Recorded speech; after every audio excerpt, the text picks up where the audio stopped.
Recently, in this locale, a group of young people beat several animals to death. I believe they were alpacas. When I heard about this, I was reminded of the playwright Peter Schaeffer, who, when he came across an incident of a young boy brutalizing some horses, was moved to create a powerful dramatic work, Equus. So I thought, what about this episode before me? Is it something that could lead to a particular psychological malady, which points to an even deeper concerns about human nature and universal truth? Or is it a bunch of stupid brutes getting their jollies with some defenseless animals? I wanted the answer to be the former, naturally, because that could possibly lead me, even me, to generate a great work of art. But unfortunately, as is so often the case, in my heart I believe that the answer was the much less compelling latter, which leads only to a desire for punishment. In a similar, even more recent case, one not involving animals, some unknown person or persons were tossing cinder blocks off an overpass onto vehicles speeding past below. Previously it was rocks and bricks, now it's cinder blocks. A few years ago a young woman was hit by a brick. It didn't kill her, but she suffered brain damage, had to undergo facial reconstruction and extensive dental surgery. One of the people who did it was caught. He said he was just doing it for kicks. He didn't think anybody would get hurt. You see what I'm up against? I'm looking for the components that would make up a great work of art, and instead I get this. Kids tossing cinder blocks at motorists for kicks. Kids beating animals to death. It's frustrating, let me tell you. The culprits in the case with the alpacas were apprehended and punished, which gave some measure of relief to a large number of people, myself included, who might be called animal lovers. Or, at the very least, people who don't think animals should be treated cruelly or viciously for fun. There are those who do love animals, and this is also the subject of art, from time to time. There was a play about a couple who owned a dog. I believe the dog's name was Sylvia. And it was peculiar because the dog was played by a beautiful young woman.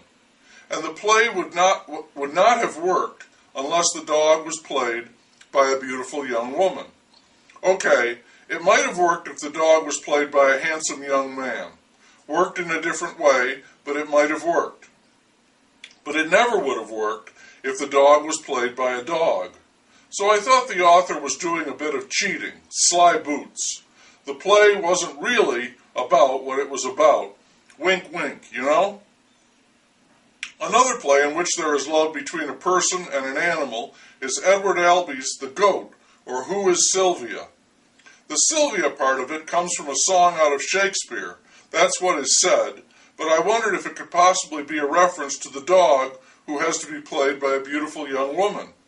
Doesn't it seem beyond coincidence that both animals would be called Sylvia? Oh well. The play, the one with the goat, won many awards, including the Tony for that year as the best drama. And it was said to be a searing examination into human nature and the essence of tragedy, the primitive ritual, the sacrifice of the goat. It certainly posed some questions for me. In it, a married man, an architect, with a grown son, falls in love with a goat. He's not entirely happy about it. He worries, rightfully, as it turns out, about what it will do to his family, but he can't help it.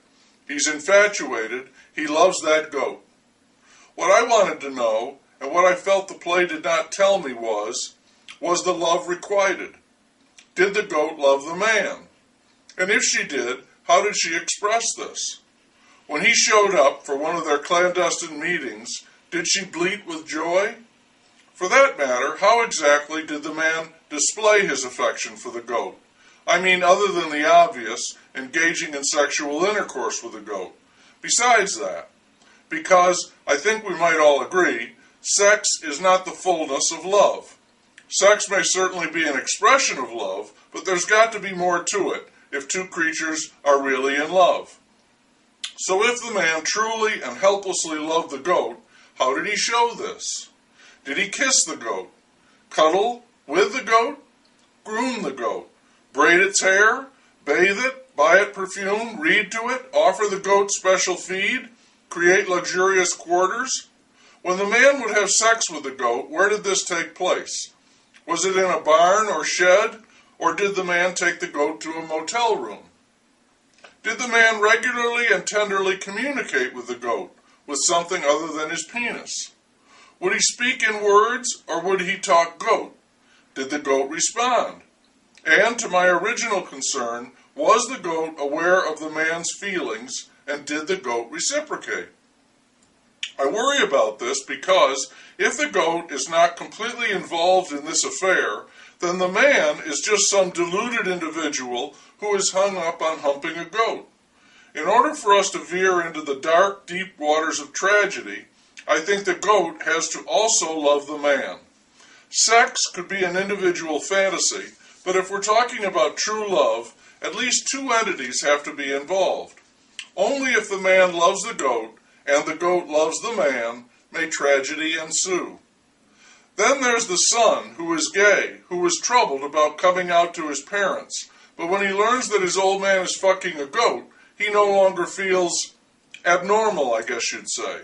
Compared to dad, he's mainstream, no worries. And then we have the man as an architect. Is that important? Is there some natural connection between architects and goats?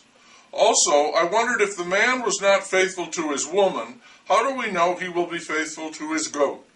We don't. He could move on. The animal kingdom is wide and waiting for him. The wife winds up killing the goat, which I don't really think solves her problem, or any of their problems, but it makes for some terrific stage display at curtain time. And since it was called a tragedy, the goat had to go. We know that. But we don't know why both the dog and the goat are named Sylvia.